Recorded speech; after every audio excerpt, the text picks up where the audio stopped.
Who was Confucius? Was one of the greatest moral teachers of all times. He was born in China in the province of Shantung about 551 BC. He studied ancient Chinese writings with great devotion.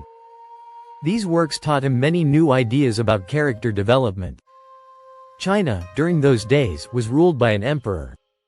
But the emperor was a mere figurehead with very little powers. The provinces were controlled by corrupt and greedy feudal lords. The people were poor and neglected. Confucius felt disgusted at this state of affairs. Whatever he had learned from the ancient Chinese writings, he started preaching. Soon he gathered massive following. His teachings are still held up as ideals. He greatly influenced the Chinese civilization and became one of the most honored thinkers of the Far East. In Chinese his name was Confucius. This name was distorted by the Catholic missionaries and became Confucius.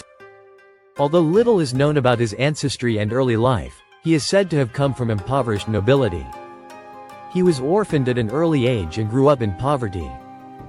He was largely self-educated, but apparently became the most learned man of his day. At the age of 22, 3 years after his marriage, Confucius had started teaching how to lead a happy life. He said, "Don't do to others what you would not wish them to do to you." He used to teach, "Thou shalt love thy neighbor as thyself." He was a modest man who always said, "I teach nothing new. I only hand on the ancient wisdom." He did not just preach but also acted on his teachings. For some time he also held some important positions in the local government of his province. When he was made the governor of a city, he cleared the state of robbers, reduced taxes, improved people's living conditions and persuaded the ruling classes to lead charitable lives. According to one account, he was also made a minister. He tried his best to remove the evils ingrained in all branches of the social life, but soon he realized that they were deep-rooted. The courtiers and government officials were highly corrupt. So, he resigned in disgust at the age of 54. For the next 13 years he traveled all over China in an attempt to spread his moral philosophy. But everywhere he was received coldly.